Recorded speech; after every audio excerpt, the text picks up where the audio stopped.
los compañeros que no llegaron porque no pudieron o porque no se enteraron o por lo que sea, que puedan tener después la grabación, ¿no? Eh, bueno, pues es nuestra primera videoconferencia, el primer acercamiento también para muchos en la licenciatura seguramente, ¿no? Como el caso de Víctor. Entonces, un poco ya se ha tomado camino, se ha justificado un poco por qué esta materia está entre las primeras, ¿no? La filosofía nació en Grecia. Hay quienes a esta afirmación no les gusta, ¿no? Porque dice, oye, pero pues en todas las culturas hay filosofía, ¿no? Ujú, Pues sí. hay que distinguir entre lo que decimos, entre lo que entendemos por filosofía, para entender también la afirmación de que la filosofía nació en Grecia. Digamos que en un sentido amplio, nosotros decimos, oye, todos somos filósofos, porque en nuestra naturaleza está el hacer preguntas, cuestionarnos y después intentar profundizar. Sí. Desde luego que en ese sentido todos somos filósofos, ¿no? Incluso decimos que los niños son filósofos por naturaleza, por ejemplo. Atendemos a esta naturaleza humana, esta estructura humana que necesita conocer, entonces que es atraída por la verdad, por el objeto. De hecho, objeto de conocimiento es una expresión muy bella en su raíz etimológica, porque objeto significa o viene de estas raíces latinas objectum, algo que ha sido jectum lanzado hacia nosotros, ha sido lanzado hacia la inteligencia para que la inteligencia se encargue de ello, ¿no? Es una Ujú. expresión muy bella, es una palabra muy bella, objeto. Desde luego que en ese sentido todos somos filósofos y por lo tanto tenemos que afirmar que desde que el hombre es hombre, o sea, desde que el hombre dejó de ser chimpancé o algún tipo de homo, ¿no? El hombre tiene una exigencia de conocer, de preguntarse por el sentido de las cosas. De hecho, imagínense al hombre primitivo que de repente, que era nómada y de repente en un clan en donde todavía no están bien distintas las personalidades. El individuo es el clan, digamos, porque sin el clan se pierde. ¿Qué sería un hombre primitivo sin el clan? Pues no sería nada, ¿no? Estaba destinado a la muerte. Y de repente se muere uno y entonces nacen los entierros, cosa que entre todos los animales, solamente en el hombre. ¿Sí? ¿Por qué la muerte? ¿Y por qué la vida? ¿Y qué es esta inmensidad en la que me encuentro? Y etcétera, ¿no? Decía Mircea Eliade, que es uno de los más grandes estudiosos de las religiones, de la historia de las religiones, decía es que el hombre primitivo veía al cielo tal como el cielo es, infinito, tal como Ujú. el cielo es, infinito. Para nosotros los contornos del cielo, digamos que ya no son infinitos, están demarcados por nuestras ciudades. Nuestros edificios ya no nos dejan ver bien el cielo ni las luces, nos dejan ver bien las estrellas. Y Ujú. pensamos que tenemos capturada la vida, digamos que la tenemos hecha, dominada. Tenemos nuestra casa, tenemos nuestros horarios, medimos el tiempo con nuestros relojes, tenemos nuestras rutinas, tenemos las medicinas, y pensamos que tenemos la vida como asegurada o vivimos en la ficción de que la vida está como normalizada, ¿no? El hombre primitivo. Y por eso, justamente por eso, pues nos cuesta entender la cuestión de los mitos, la cuestión del infinito, que si no es un concepto matemático, ya no lo entendemos como una cuestión existencial, pero está en nosotros, está en nuestra naturaleza, ¿no? Y esto tiene que ver con la filosofía. Si no hubiera esto, no habría filosofía, no habría metafísica, ni habría, bueno, todo el problema del hombre, que es el hombre, otro infinito. además del infinito inmenso o el infinito íntimo, como lo descubrimos en la misma física, y nos da razón de ello la matemática, ¿no? Por ejemplo, la partición hasta el infinito de la unidad.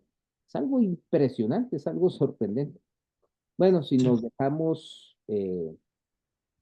conmover y provocar por ello, nace el filósofo. Ahora bien, lo que decía al principio es que hay un concepto amplio de la filosofía que es este: por naturaleza somos filósofos. Sin embargo, la filosofía nació como ciencia en un lugar determinado, con una historia determinada. Entonces hay quien dice, oye, pero entonces, ¿a poco le vas a negar a todas las demás culturas que no son la griega, que también ahí hay filosofía? Porque decimos la filosofía náhuatl o la filosofía india, la filosofía budista. Claro, en el sentido lato amplio podemos afirmar eso, que hay filosofía ahí. Pero para ser más claros, digamos que en sentido estricto no hay filosofía ahí, no hay filosofía, hay pensamiento profundo, hay Ujú. sabiduría, desde luego que sí. Pero la filosofía como ciencia, tal como la conocemos, nació en Grecia. Y entonces por eso iniciamos en la carrera de filosofía esta materia de lengua y literatura griega, porque la filosofía nació en Grecia. Entonces nos apuntamos como un inicio, como una propedéutica a la filosofía, en pensar en los griegos antiguos, ¿no? Ahora, malditos griegos han inventado todo, no nos dejaron ya nada, ponía yo ahí en una...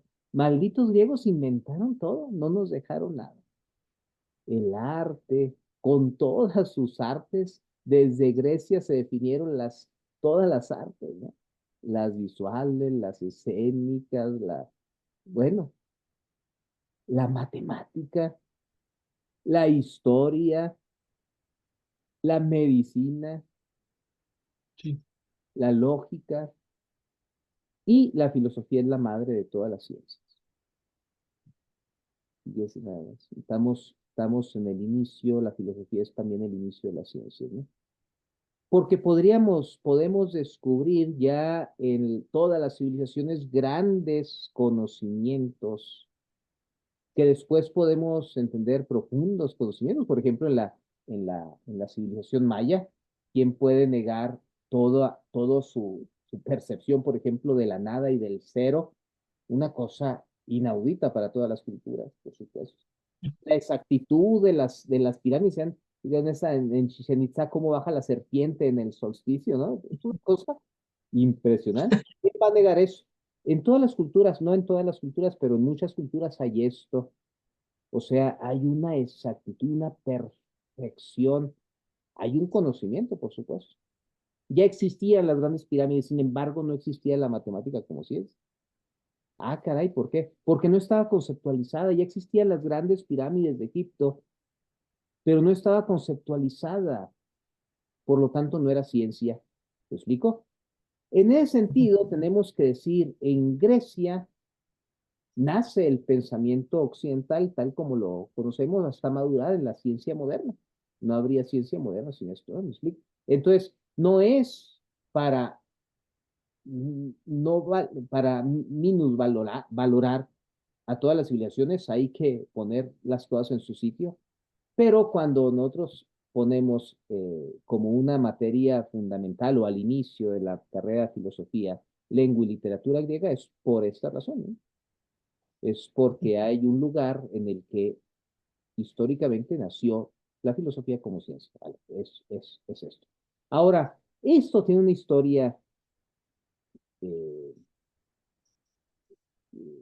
que se rompe, o sea, hay una historia que se rompe como un antes y un después, antes y después de la filosofía, digamos. Y nosotros ahorita estamos estudiando la cosmovisión griega prefilosófica. Hay una mente griega, hay una forma de entender la realidad en griego antiguo, digamos, y es a lo que nos estamos queriendo aproximar. Porque mm, para que nos asombremos más, porque justamente en este pensamiento del cual podemos reconocer inmensas riquezas, como ya lo han visto, una fecundidad, una profundidad psicológica impresionante, ¿no? Ujú. Que los dioses griegos tenían pasiones como los humanos, o sea, eran dioses antropomorfizados. Y una versión caricaturesca nos dice, es que eran ignorantes. Es la versión caricaturesca de los mitos. El hombre inventó los mitos porque no conocía bien, era ignorante. Es una caricatura del mito. El mito es fecundísimo. De hecho, nosotros mismos en nuestra historia, si revisamos, tenemos muchos mitos. Sí, Necesitamos de los mitos, porque sin el mito no hay significatividad. ¿Eh? Estamos llenos de mitos. Cuéntense su historia y verán cómo encuentran mitos. Encuentran momentos míticos, momentos en los que pensamos un antes y un después. sí.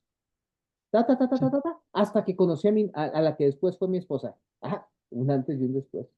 Como un momento mítico. La vi, estaba ahí, me la presentó un amigo, no sé qué. Un momento mítico. Falleció mi abuelito, el terremoto, como si la vida se partiera por momentos. Y esos Ujú. momentos explican los momentos de después y de antes, casi, casi como si el antes hubiera estado preparado para ese momento. Estamos llenos de mitos, no podemos deshacernos de los mitos, sin embargo, nos han enseñado a pensar que los mitos son pensamientos falsos de la realidad, que el hombre inventó los mitos porque era ignorante. Nada más absurdo. El hombre no inventó el mito porque era ignorante. Formuló los mitos porque tenía una exigencia de conocimiento de la cual no se podía aguantar. No podía aguantar no decir las cosas. En el principio estaba el caos. Así lo leímos en Teogonía. Sí. Y así está en la Biblia, en el Génesis, así está. En el principio todo era caos. Y así está en el Popol Vuh. Podemos referirnos a otras culturas también. En el principio estaba el caos. Y ese caos, a ese caos, advino un cosmos.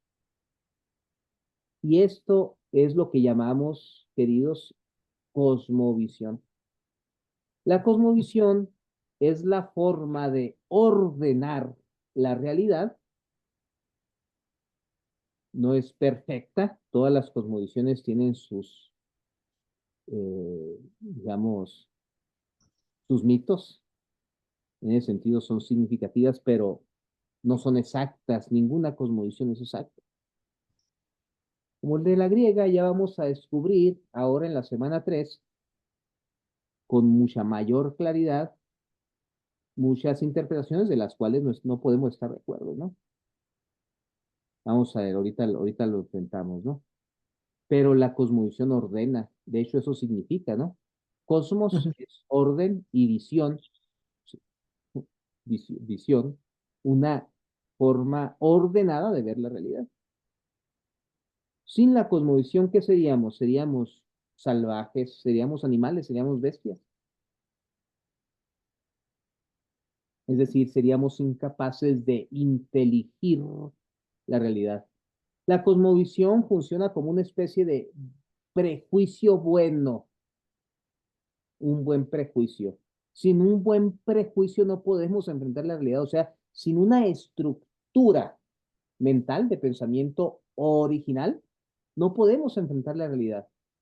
El niño, cuando es puesto en la cuna, es puesto en una cosmovisión. Se le ofrece una forma de entender la realidad.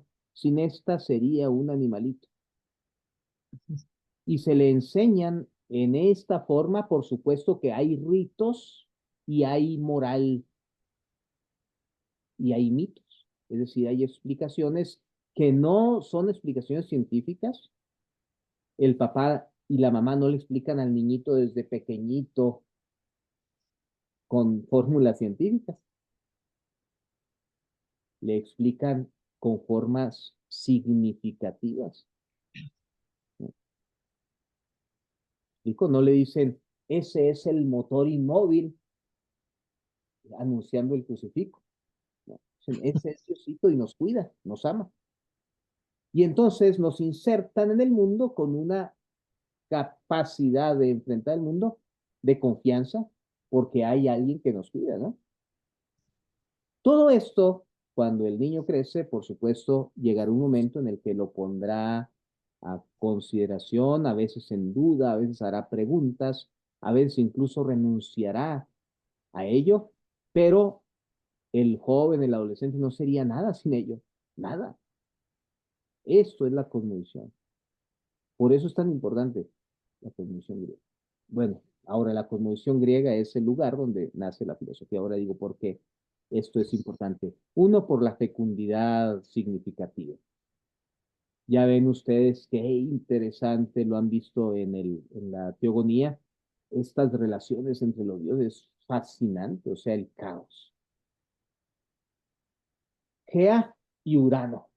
Uy, qué impresionante esta relación de la cual van a surgir todas las cosas, Gea y Urano, la tierra y el cielo. Nos habla del hombre, el hombre que es tierra y es cielo, o sea, que es carne y espíritu, que es lo concreto, lo terroso y lo húmedo, pero también es lo etéreo, lo que no se ve, porque hay cosas del hombre que jamás podemos explicarlas mediante el materialismo.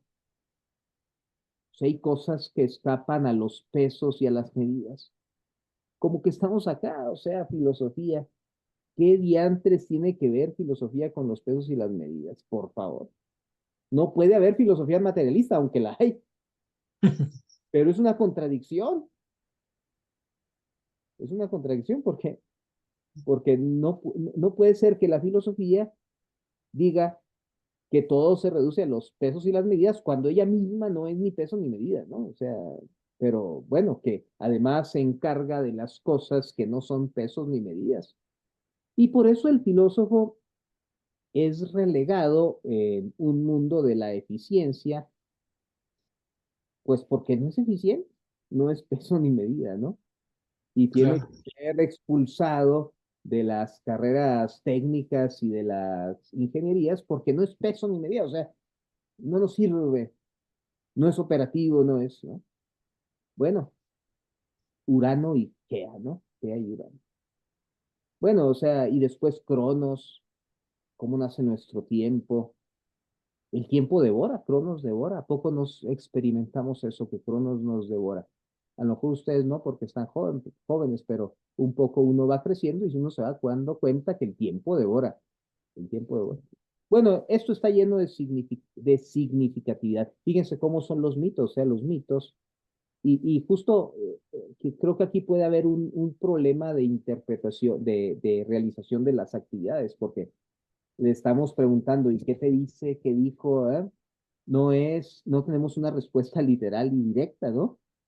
De hecho, la significatividad es una puerta abierta más que una ventana cerrada, o sea, es decir, eh, nos abrimos al mundo de significados y entonces tenemos un horizonte mucho mayor que el de la literalidad, por ejemplo, de un código, de un código legislativo, ¿no? Por supuesto, en el código legislativo hay que encuadrar, y en cambio la significatividad del mito nos abre al horizonte Sí. humano, a los dioses, a las relaciones entre los hombres, a las relaciones interiores de cada hombre consigo mismo, a las pasiones, a las virtudes, o sea, nos abre a un horizonte casi infinito, ¿no? Vamos, después fuimos a la Ilíada, ¿no? Y en la Ilíada ya no, en la Ilíada, como todos ustedes han percibido y lo han expresado en sus trabajos, se trata de la relación de los hombres con los dioses. Los dioses tienen injerencia en la vida humana. Para la mentalidad griega, los dioses además son dioses, bueno, nosotros que vivimos en una cultura nacida del cristianismo, entonces nos cuesta trabajo entender a dioses así tan caprichosos cuando el Dios del cristianismo es tan perfecto. tan redondo, tan parmenidiano, ¿no? Parménides decía que el ser es redondo, no le falta nada. sí, No entra ni sale nada de él porque no le falta nada, es perfecto, ¿no? Los dioses griegos no eran perfectos, por eso es interesante este salto de la cosmovisión griega antigua a la filosofía.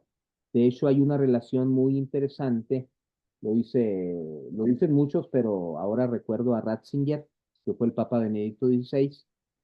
Hay una coincidencia entre la filosofía y el monoteísmo. Ustedes no van a encontrar en ninguna parte de la filosofía al, al, a la, al politeísmo, porque no puede haber muchos principios.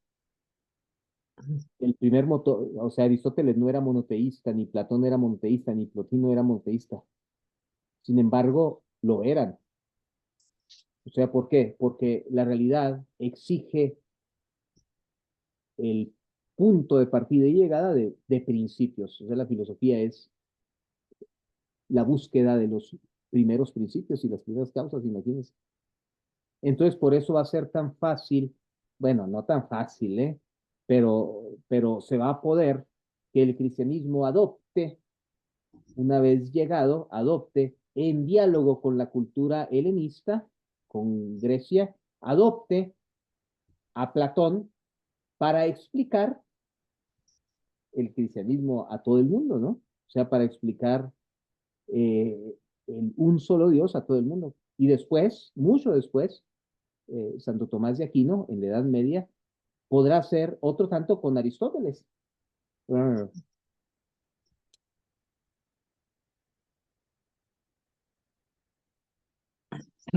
bueno, entonces el salto, por tanto, el salto de la cosmovisión griega antigua a la cosmovisión filosófica es un salto muy importante. De hecho, a Sócrates lo condenarán por impío y por maleducar a los jóvenes. Imagínense. Y Sócrates era el más piadoso, pero no se adecuaba a la religión griega prefilosófica. Era el más piadoso, pero su dios no era los dioses griegos. ¿Quién sabe cuál sería? ¿Quién sabe cuál dios sería, no? Pero esto lo encontramos en la filosofía. Ahora, en la filosofía encontramos, eh, eh, vamos a regresar a la Ilíada. Antes, para no darles todas las respuestas de un jalón, ¿no? Pero vamos a aprovechar o sea, quiero aprovechar esta hora para enmarcar más o menos este, por qué la importancia de la cosmovisión griega y el salto a la filosofía, ¿no? Eh, vamos a ver, o sea, hay cosas eh, que no nos caben en la cabeza de la cosmovisión griega y esto hay que hacernoslo ver, hay que hacernos, no hay que tragarnos todo lo que leemos, hay que hacernos ver el conflicto que tenemos al leer a los griegos antiguos, porque solamente así podremos entenderlos. Vamos a ver si me explico. Voy a poner un ejemplo. Una alumna hace ya bastantes años, eh, en una clase de filosofía que daba en un bachillerato en Chihuahua, decía, no, profe, es que yo sí creo en la reencarnación. Bueno, no, no creo en la reencarnación. No, no, sí, sí creo en la reencarnación. No entiende nada de la reencarnación. Después se lo hice ver poquito a poquito, pero se lo explico a ustedes de una manera muy rápida. No puede decir creo en la reencarnación, mejor no creo en la reencarnación, mejor sí creo en la reencarnación. ¿Qué implicaciones tiene creer en la reencarnación, Cari? O sea, en nuestra cultura, ¿qué implicaciones tiene creer en la reencarnación?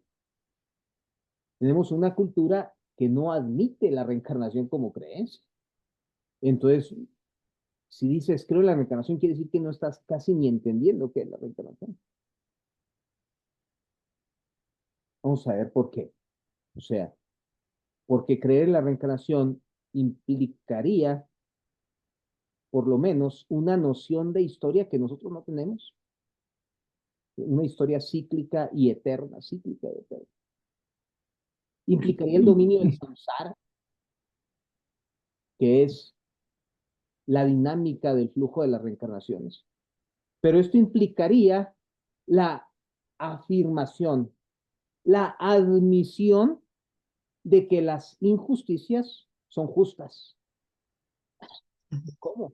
Pues sí, porque para nosotros tuvimos en México un sistema de castas en la colonia, pero un sistema de castas que nunca, jamás afirmó que los que tenían más eran más que los que tenían menos. Eso no se podía afirmar porque en la cosmovisión no se permitía, no estaba, porque era una cosmovisión cristiana. Al final todos serán juzgados igual. Sí, acá era el desmadre. Sí, acá todo era injusto y entonces, pero en la cosmovisión, en el fondo, no se podía admitir que una persona tenía una cualidad ontológica superior a otra. La cosmovisión lo admite. El sistema de castas de la India, del sistema hindú, es así y se ha abolido desde hace unas 2 o 3 décadas y sin embargo la gente sigue viviendo como si hubiera gente inferior y gente superior. O sea, de calidad y de dignidad inferior y superior. Esto no lo podemos admitir, ¿me explico? Es una condición distinta. Entonces, no se trata nada más de decir si creo o no creo. Hay elementos en la cosmovisión que nos permiten o no nos permiten, pero de eso no nos damos cuenta. Para eso estudiamos filosofía, pues para empezar a darnos cuenta de cosas como eso. En la cosmovisión griega hay que darnos cuenta también de estas diferencias tan amplias para poder entender la filosofía, la cosmovisión griega, perdón. Eh, Ahora, estamos con la semana 3 con las tragedias. Las tragedias son otro invento de los griegos. Ahí empezaron las obras de teatro, ¿no? En las tragedias. Una cosa fascinante, fascinante. Además tenían una virtud educativa las tragedias, en que pasaban toda la noche en una tragedia. Y los personajes, bellísimos, o sea, tomamos de las tragedias muchísimas cosas, heredamos muchas cosas de las tragedias, ¿no? Como la misma palabra de persona viene de prosopón, que era la máscara que se ponían los actores griegos en las tragedias. Era una máscara de resonancia, era una caja de resonancia. Se la ponían porque estaba ya el público y entonces era como un altavoz, ¿no? Era para que se pudiera escuchar. Y el actor tomaba su personalidad por la máscara, su rol. Entonces, personalidad para nosotros significa también rol, ¿no? Estoy en mi rol de tal cosa o de tal cosa, estoy en mi rol de maestro, estoy en mi rol de albañil, estoy en mi rol de hijo, estoy en mi rol. Se pone una máscara, ¿no? Y esta máscara, por más que tiene una versión negativa, la máscara, digamos, a veces decimos, ya quítate la máscara, es decir, déjate ver, o sea, la máscara no es todo lo que somos, sin embargo, la máscara es la única forma de presentarnos ante los demás. No existe mi yo desnudo, existe mi yo con máscara. ¿Sí? No es malo, es la forma de presentarme a los demás. Mi máscara es mi nombre, es mi vocación, son mis relaciones, son mis circunstancias, es todo esto que me circunscribe. Claro que si yo me permito que esto que me circunscribe me defina y me determine, entonces ahí la máscara adquiere un sentido negativo, ¿no? Pero sin la máscara yo no soy nada. Nadie me dirige la palabra, ¿eh? Yo estoy en un pueblo al que llegué hace 3 años y medio y al inicio cuando uno es extraño pues te saludan así de lejitos, pero no puedes confiar en nadie y nadie confía en ti, ¿no? Salvo excepciones, pero esto no hace la vida. Te tienes que poner una máscara, o sea, tienes que empezar a ser alguien para los demás, ¿no? Y esto es la máscara, digamos, ¿no? Eso lo heredamos de la griega. Y los personajes se quitaban una máscara y se ponían otra máscara y así personalizaban al personaje. Es decir, no tenían que cambiarse los vestidos, no, no, era la máscara. Y eso es muy, muy interesante. Bueno, vamos con la cuestión de las tragedias. O sea, las tragedias son algo muy, muy importante para los griegos, ¿no? Ahora, en las tragedias vamos a reconocer un poco más la cosmovisión griega en las diferencias con la cosmovisión que nosotros heredamos que viene del cristianismo. De hecho, toda la cultura occidental, Sartre, que era un ateo, no solo un ateo, sino un ateísta, o sea, alguien que decía, no, no, yo no, o sea, si existes, Dios, si existes, ni siquiera me interesa, o sea, es más, voy contra ti, ¿no? O sea, un antiteísta, ¿no?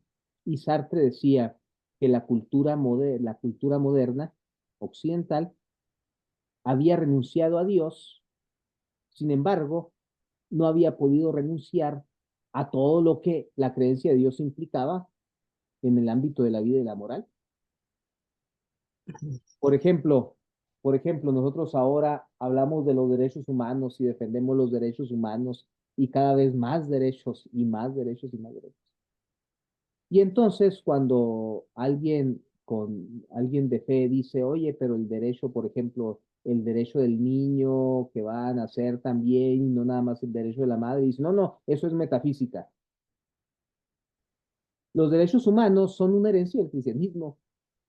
No podrían haber existido sin el cristianismo. Y sin embargo, ahora parece que se ponen que se postulan como si el cristianismo estuviera en contra de ellos. Son de las cosas que no nos apercibimos y no vemos bien la historia. Ahora vamos a ver por qué esta cuestión, vamos a ver, y por qué la filosofía es este salto de la cosmovisión griega antigua.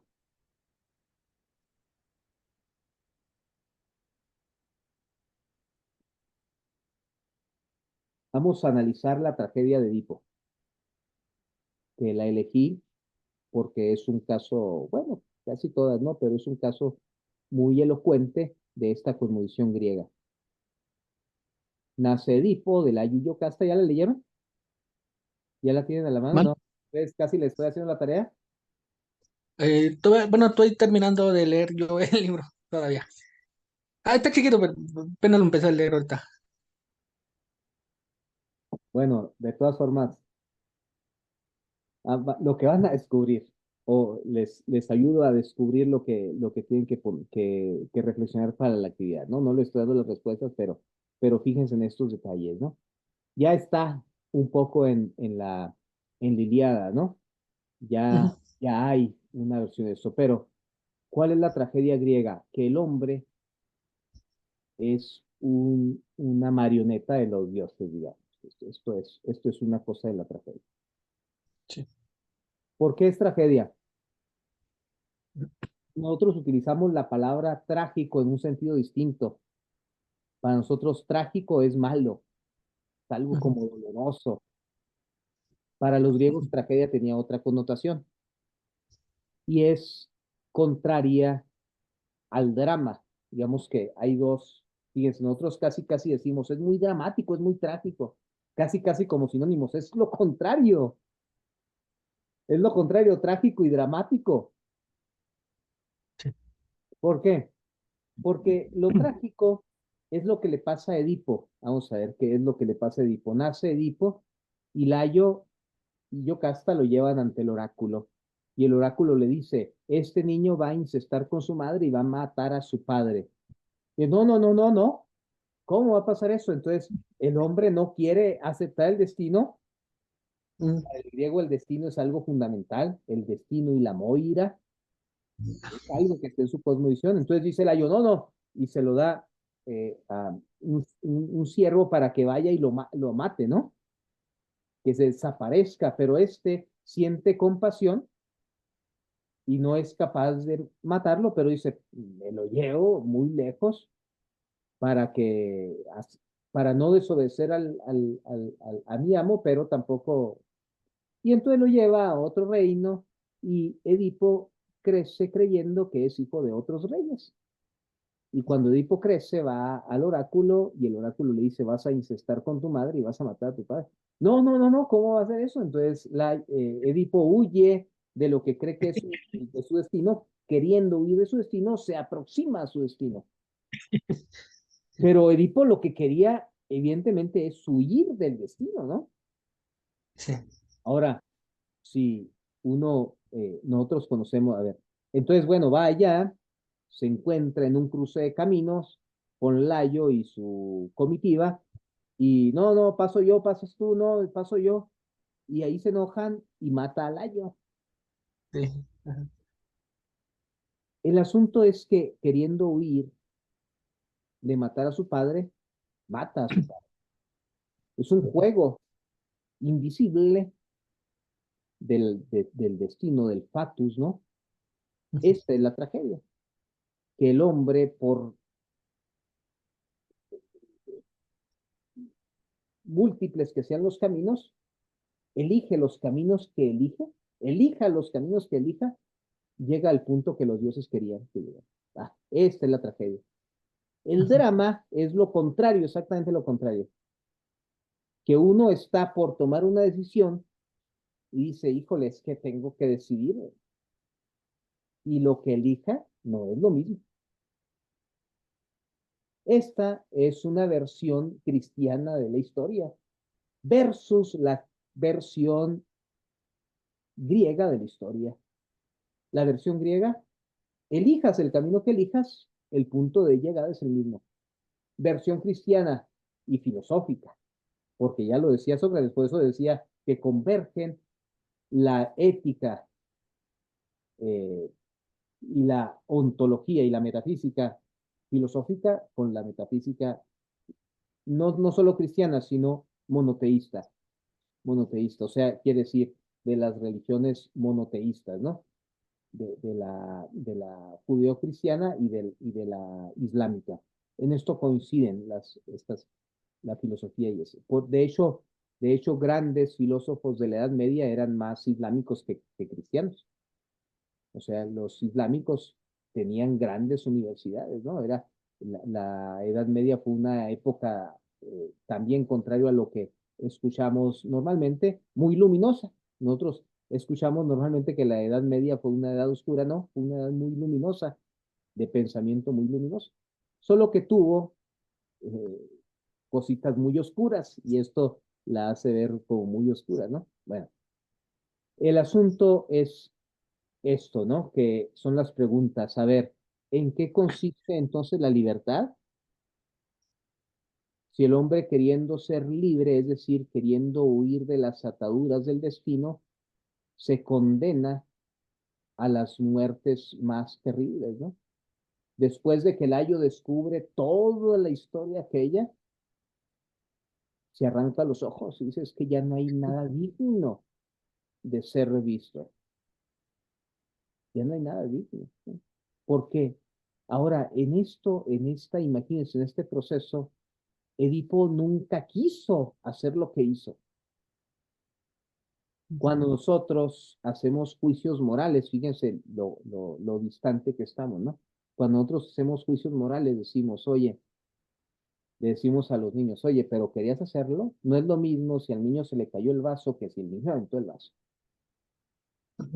Si el niño aventó el vaso, decimos, eh, el castigo es duro, ¿eh?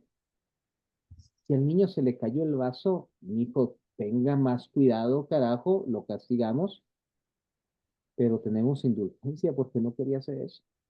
Fue la torpeza de sus manos o que estaba jugando, pero él no quería hacer eso, no tenía la maldad en su corazón. Edipo no tenía la maldad. Sin embargo, es condenado igual. ¿Ven la diferencia? ¿La distancia? ¿En qué consiste entonces la responsabilidad? Nosotros decimos que juzgamos, de hecho, fíjense cómo tenemos nuestros juicios, incluso legales, nuestros juicios legales. No es lo mismo juzgar a un menor de edad que a un mayor de edad, ¿verdad? ¿No han escuchado? ¿Qué tiene de diferencia un mayor de edad de un menor de edad? ¿Es nada más una cuestión legal o tiene algo que ver? De hecho, tiene que Mm, ver, ¿no? Un mayor de Pues, edad, ¿qué es la diferencia? pues es más consciente de sus actos, según tengo entendido. Ah, exacto. Es consciente de sus actos y por tanto es responsable de sus actos. Ujú, El niño no, todavía no aprende bien, todavía no se ha apropiado bien de las normas, del respeto al otro, de qué es lo justo, la verdad, no tiene la noción del bien común, todavía no. Al adulto ujú. ya lo sabe. Y, y entonces cuando se juzga incluso legalmente, han visto ustedes muchas películas seguramente, sobre todo las gringas, son muy claras en esto. Si no tiene conciencia, no se le puede condenar. A uno que está, a un enfermo mental no se le puede condenar. No tiene conciencia clara. Su intención está, no es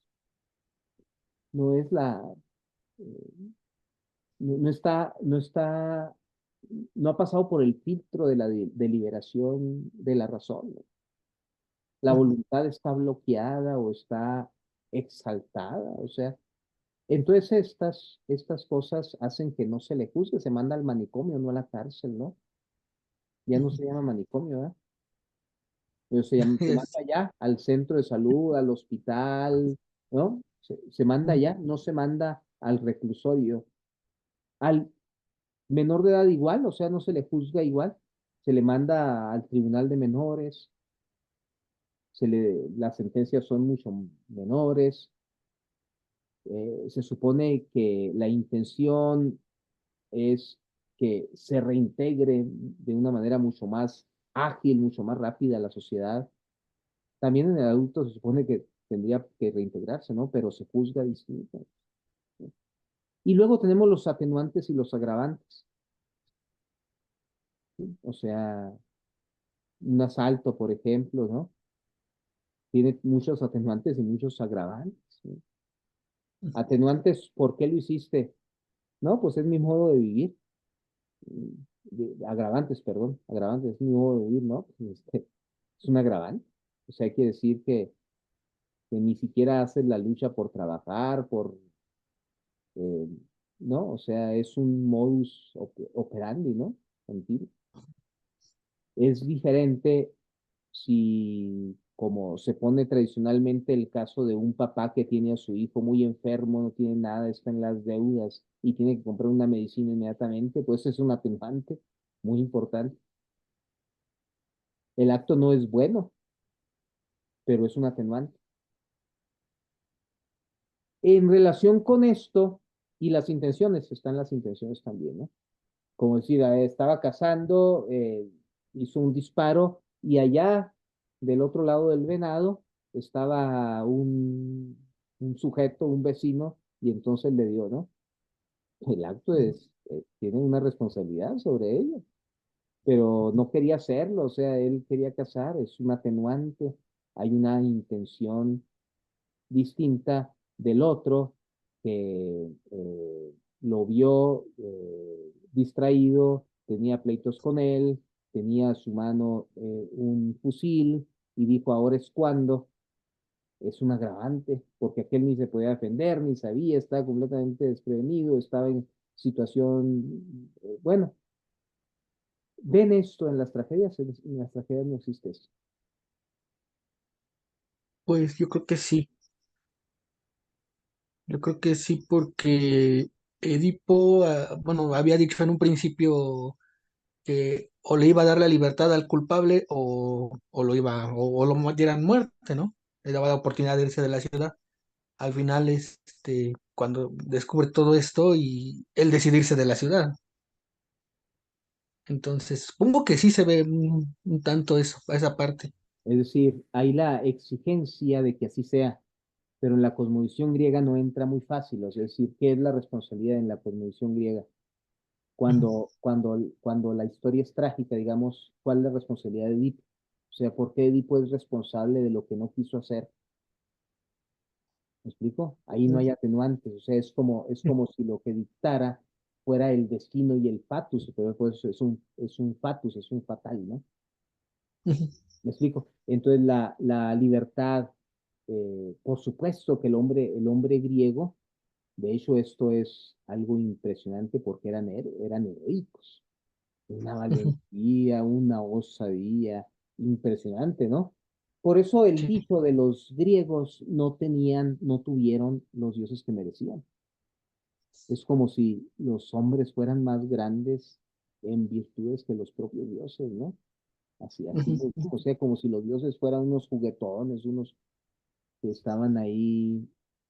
eh, bueno, claro que esto nos resulta extraña, resulta extraña en nuestra cognición y hay que entenderlo porque si no se entiende, no se entiende tampoco la cualidad del salto de la cosmovisión griega a la filosofía griega.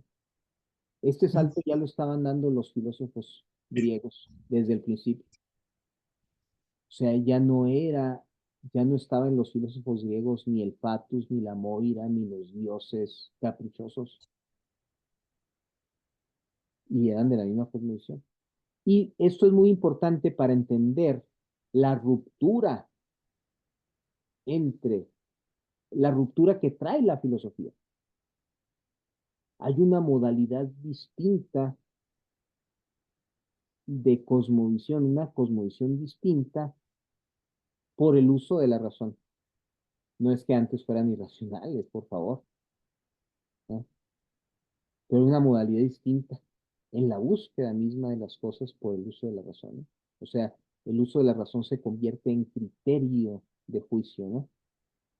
Bueno, por aquí les dejo, o sea, ya, a ver, aquí me callo un poquito para dejarles hablar si hay alguna, porque además estamos cumpliendo casi la hora, pero ¿hay alguna pregunta en relación con estas 3 semanas del curso o algo sí, algo que comentar? Mm, Adelante. Pues, creo que no. Bueno, no sé. Eh,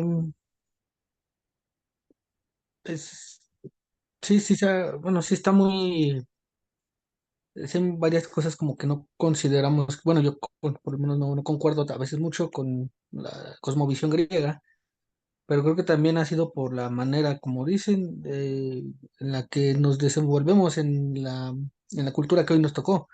Porque, por ejemplo, al parecer para los griegos, antiguos, la virtud de sus virtudes, sus principios eran algo más físico que algo más real que para nosotros. Para nosotros es más como una abstracción, nada más como algo más subjetivo.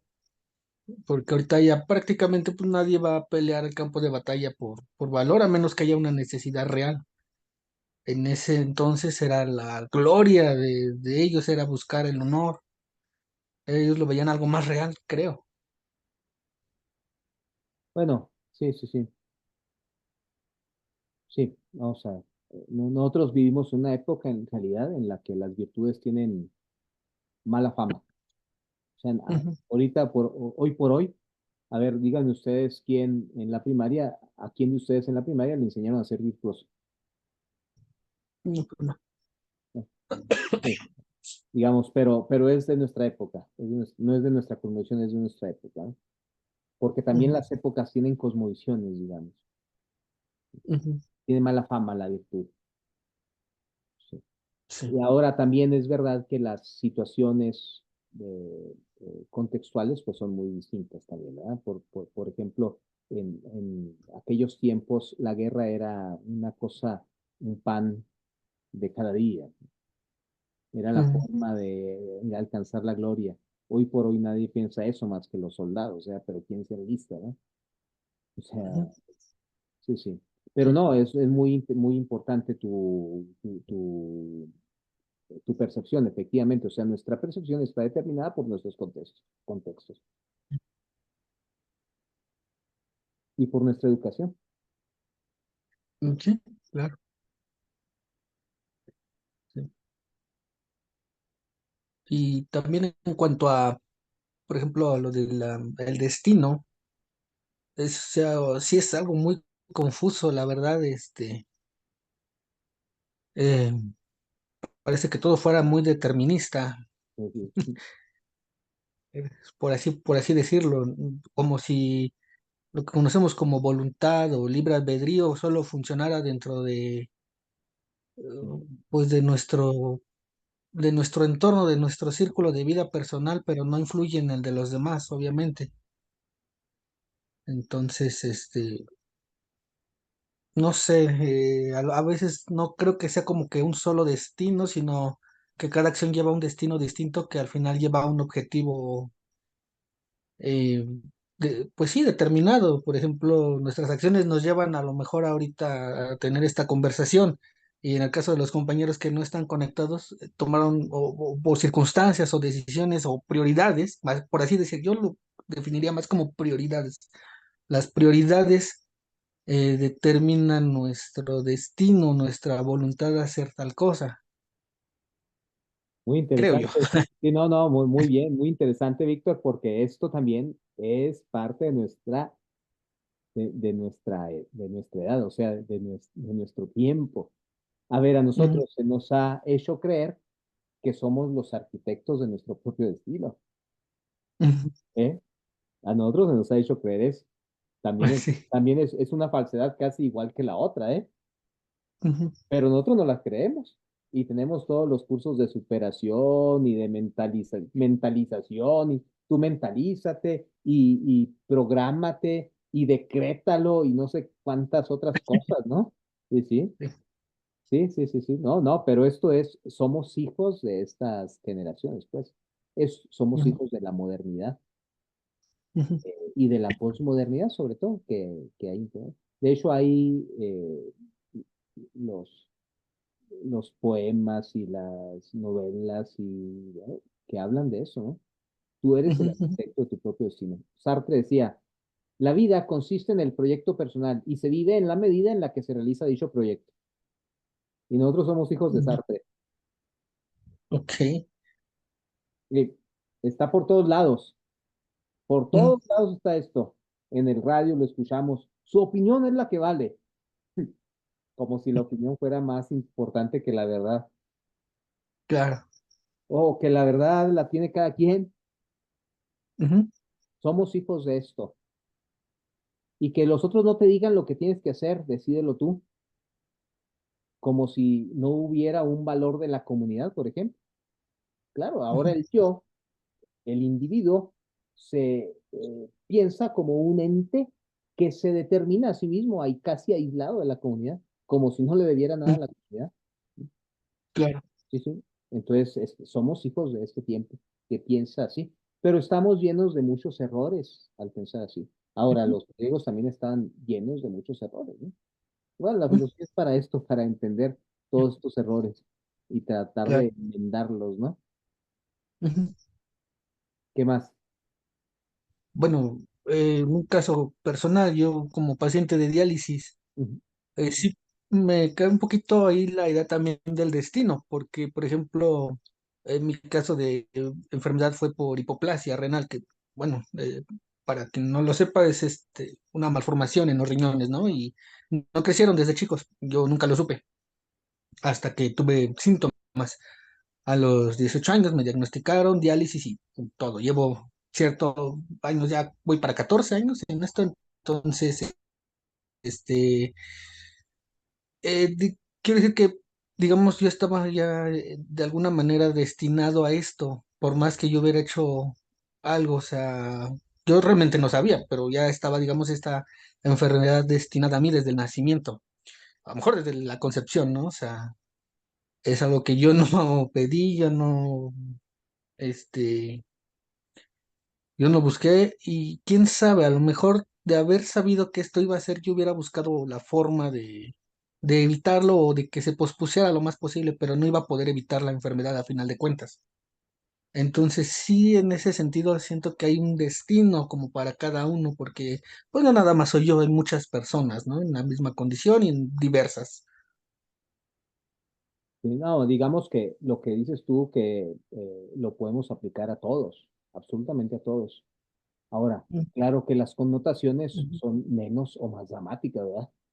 Porque, claro, porque las ujú, condiciones ujú, tuyas o sea, te obligan a una rutina, te obligan a una dependencia, digamos, a una dependencia de ciertas cosas que a otros no, ¿no? ujú, Pero el error, la ficción de nuestro tiempo es que ser libre es no depender, ujú.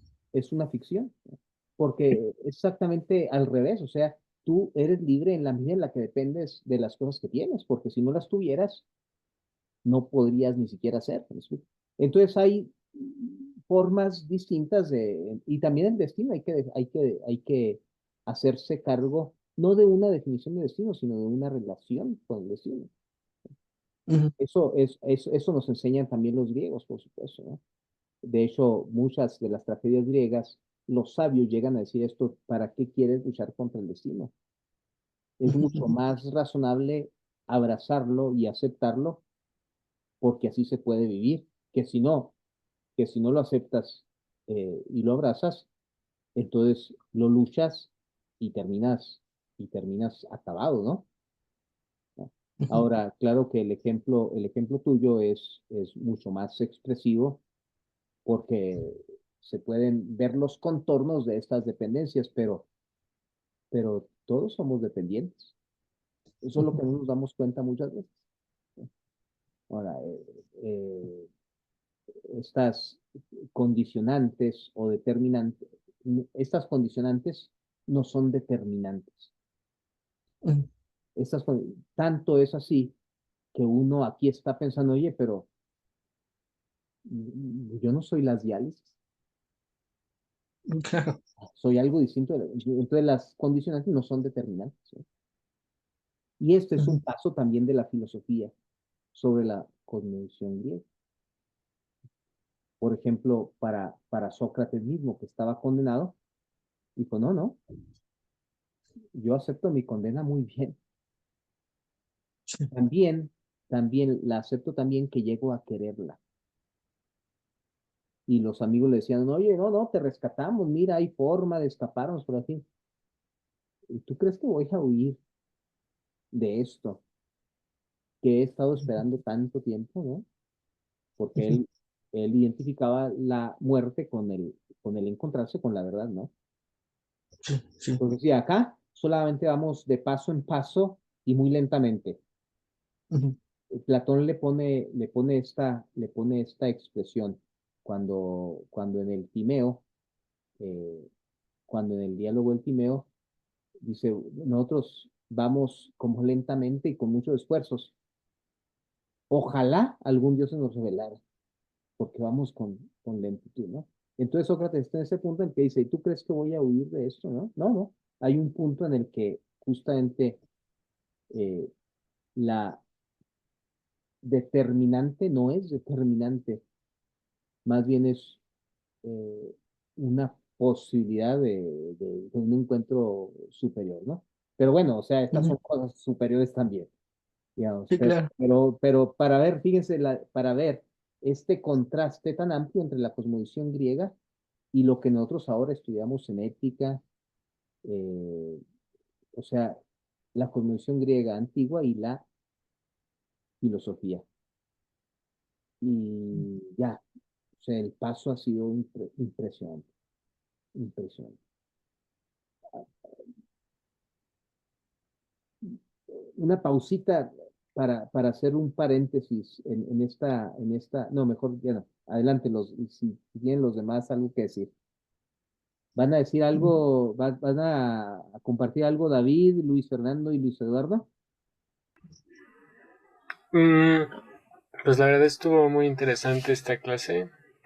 Me gustó mucho cómo se abordaron las generalidades de precisamente pues la epopeya, la épica griega y pues precisamente su repercusión en la filosofía, ¿no? Cómo van marcando paradigmas, se siguen ciertas líneas y se ven los planteamientos prefilosóficos. Entonces, pues ajá, nada más quería comentar que me está gustando la materia, me gustó la clase y quiero seguir aprendiendo, entonces, nada más. Qué bueno, Luis Fernando. Me da mucho gusto. Hola, buenas noches, profesor. Buenas Buenas noches. noches, compañeros. Este, pues yo sí me he sentido cómodo en las clases, me han gustado mucho. Ahorita la clase que estamos teniendo me está gustando mucho, me siento muy entretenido, bueno, como muy enfocado, sí me está gustando. Nunca había tenido una clase, de hecho, hablando así en los temas que están tratando, todo, me está gustando muchísimo. En cuanto a estas semanas, lo he sentido muy complicado, más que nada por las lecturas, las he sentido mucho, muy pesadas. Eh, Más que nada también porque igual me había metido de lleno a lecturas, obras así, más que nada, pero sí me está gustando, me, me siento muy bien. Me da mucho gusto, David. Siéntanse, por favor, con la libertad de contactarme por el WhatsApp también, inter semana, o sea, si hay un momento en que digo, aquí estoy perdido, ayúdame, o veo esto, ¿qué te parece? O sea, para dialogar, o sin exagerar, pero siéntanse con la libertad, ¿no? De hacerlo, o sea, yo les puse ahí mi WhatsApp, no es el, el instrumento oficial, digamos, pero conmigo pueden utilizarlo sin problema. No, no contesto inmediatamente, ¿eh? No estoy pegado, pero seguro en el día les contesto. Es mucho más rápido, soy mucho más rápido en el WhatsApp que en el correo, pues. A veces en el correo tardo en revisar, o sea, se me va las cosas en otras. Y como no lo tengo ahí, pero el WhatsApp sí lo tengo ahí, entonces bueno, para eso, ¿no? Y es muy comprensible que lecturas como estas, que tienen estilos distintos, que son de tiempos distintos y además son de convenciones distintas, pues nos resulten pesadas y extrañas, ¿no? Eh, pero qué bueno este, que estén siendo provocaciones para abrir al mundo de la filosofía. Bueno, Luis Eduardo, no tienes audio, pero si quieres poner. Sí, sobre la tarea, si me da chance de subir mi tarea, de hecho le había mandado correo, es que me tardé en inscribirme, llegué tarde y apenas empecé con la primer y segunda semana. ¿Y no puedes enviarlo? O sea, está cerrado, está con el candado para enviar.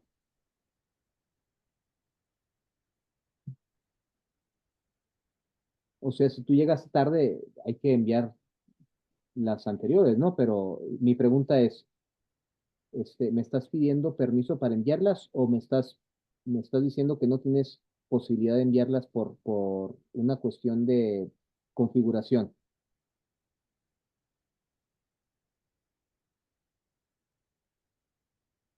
Nada más hazme, si puedo, pero aún, bueno, vale, o sea, tú envíala, o sea, envíala, tienes que ponerte al corriente, ¿no? Es la situación ¿te acuerdas lo que leíste en Teogonía? El Cronos nos devora. Entonces, esto hay que correrle para que no nos devore. Quiere decir que el que entra tarde, pues se tiene que poner al corriente, ¿sí? Vale, eso. Entonces, tú envíalas, ya que entraste tarde, hay que enviarlas y ponerse al corriente, nada más eso. Si hubiera una cuestión de configuración, entonces me dices de manera directa y lo arreglamos. Pues muy bien, por otro lado está la lengua, de la lengua no hablamos nada, pero la lengua griega es impresionante, de hecho, hay una como intuición. No se puede nunca decir qué tanto, pero seguramente hay una relación importante entre la lengua y la filosofía. O sea, la lengua griega tiene una estructura ideal para la formación de conceptos. Vamos a decir, ¿por qué en China no hay conceptos? Hay imágenes, o sea, porque es una construcción distinta, ¿sí? Y esto es muy importante. Eh, Vale, ustedes exploren ahí los tipos de lenguas que hay, ¿no? La lengua griega es una lengua eh, que favorece el concepto porque elimina ambigüedades, o sea, es muy, muy clara, muy estructurada. Esto de esto de las declinaciones es algo fascinante, de las desinencias es impresionante. Es decir, una misma palabra, nosotros tenemos en español, si lo comparamos con el inglés, ya vemos una diferencia importante. O sea, nosotros podemos jugar con el acomodo de las palabras de un lado y de otro, pero en cada palabra tenemos inserto el género, el número, eh, el número, y le podemos agregar prefijos y sufijos, y tenemos la raíz y el morfema, ¿no? O sea, y esto nos da una posibilidad de exactitud y de expresividad muy superior al inglés, por ejemplo. Pues digamos que el griego y el latín tienen algo más que el español, que es cada palabra ocupa, según su terminación, un puesto que no puede confundirse en la oración. Es decir, es decir, si está en forma de nominativo, es el sujeto con toda seguridad. Si está en forma de vocativo, es un llamado con toda seguridad. Si está en forma de acusativo, es con toda seguridad un objeto directo. Si está en ablativo, es un objeto indirecto. Si está en genitivo, ¿me explico? Cada, cada palabra, según está escrita con su terminación, tiene un lugar único en la oración. Y esto da una facilidad, una posibilidad de generar conceptos muy superior a la que encontramos, yo no sé chino, mandarín ni ningún otro idioma, ¿no? Pero yo no me imagino cómo podrán hacer. Es algo muy complicado. Tengo amigos que han ido de misiones a China y es muy complicado la formulación de conceptos, o sea, traducir, porque nosotros pensamos con conceptos, en Occidente pensamos con conceptos, gracias a Grecia, en Oriente piensan con imágenes. Entonces nosotros en Occidente somos analíticos, para estudiar algo lo analizamos, quiere decir que lo separamos, lo dejamos ahí. En Oriente lo juntan, en Occidente es el análisis, en Oriente es la síntesis.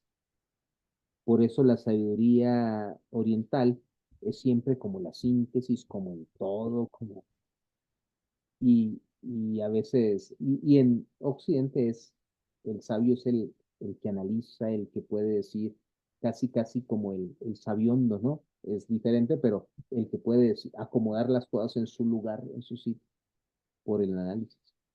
Esto lo da el lenguaje griego. Hay que poner atención pues a la lengua griega. No podemos aprender griego en un curso, pero por eso la intención de familiarizarse con el vocabulario, y ahora empezamos con la estructura del griego, ¿no? Al menos para entender estas cuestiones ahora. Es muy, muy importante para la filosofía, da una estructura mental importante, porque eh, para la filosofía es muy importante entender el texto. Una versión romántica de la filosofía es que uno puede decir lo que se le ocurre, ¿no? ¿Han visto ustedes la serie de Merlín, de Merlí? ¿No la han visto? Es una Más. caricatura de la filosofía. Está muy bonita la serie, pero es una caricatura de la filosofía.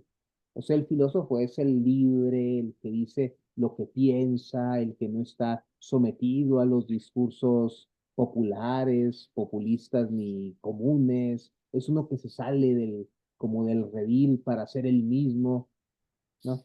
Pero esto es una caricatura de la filosofía, o sea, la filosofía es un trabajo arduo de pensamiento, ¿no? Entonces, el filósofo es el que trata de entender bien las cuestiones y entonces después las analiza y entonces después puede decir, oye, esto es prejuicio, esto no. Pero no es el que da sin ton ni son su opinión, ¿no? Bueno, del lenguaje griego, el lenguaje griego ayuda porque estructura a nosotros, a ver si Voy a poner un ejemplo de que a mí me ha tocado. Yo he sido profesor de primaria, de secundaria, de prepa, de licenciatura y de posgrado. O sea, tengo esta riqueza eh, en historia, ¿no? Y a mí me interesaba mucho eh, cómo se enseñaba el español desde la primaria, porque cómo se enseñe se ve reflejado hasta el posgrado. Y yo lo noto con mucha claridad en las generaciones, en la comprensión lectora, porque hay un punto en el que a mí y a mis generaciones y las anteriores nos enseñaban a hacer el análisis sintáctico de la oración. Entonces nos ponían una cosa bien aburrida. Nos ponían una oración y nos decían, ¿cuál es el sujeto? ¿Cuál es el verbo? ¿Cuál es el predicado? Y teníamos que subrayar, encerrar, y luego en el predicado, encuentra el objeto indirecto, encuentra el objeto directo, encuentra el objeto circunstancial del tiempo, encuentra el objeto circunstancial del lugar, encuentra el objeto circunstancial de posesión, encuentra el objeto circunstancial de herramienta, así, ¿no? ¿A ustedes les tocó esto? No, creo que no. Esto es muy aburrido, pero muy bueno. Muy aburrido, pero muy bueno. Llegó un punto en el que esto ya no se hacía en las primarias ni en las secundarias porque era muy aburrido. Y entonces los pedagogos, los buenos pedagogos, dijeron, no, esto es muy aburrido y no enseña nada. Mejor vamos a preguntarle al niño, a ver, aquí está la oración, ¿a ti qué te dice la oración? Y entonces el niño aprendió a decir lo que le decía la oración, pero no aprendió a decir lo que decía la oración. ¿Va? ¿Ven la diferencia? Bueno, el lenguaje griego nos ayuda a entender, a acomodar. Entonces uno le preguntaba al niño, a ver, la vaca come pasto en el campo de Don Tiburcio. ¿De qué está hablando la oración? Y un niño decía, de Tiburcio. Otro decía, del pasto. Otro decía, de la comida. Otro decía, del ambiente natural en el que vivimos. Otro decía, de la ecología. Y la oración no dice nada de eso. El análisis sintáctico de la oración, poder decir, ¿de qué está hablando? De la vaca. Está hablando de una vaca que come pasto. Si esto no tenemos claridad, entonces ya podemos andar con opiniones para todos lados. En filosofía hay que tratar de entender qué dice la oración. Y después tenemos derecho a decir, para mí, dice también esto, pero la oración en sí misma dice esto. Tengo que entrar en el detalle de lo que dice la oración. El griego, amigos, ayuda para esto. O sea, por eso decimos, quizás seguramente tuvo algo que ver con el nacimiento de la filosofía. El nacimiento de la filosofía no es el nacimiento de las opiniones y de los raros, es el nacimiento del pensamiento. Nació la lógica, nació el concepto.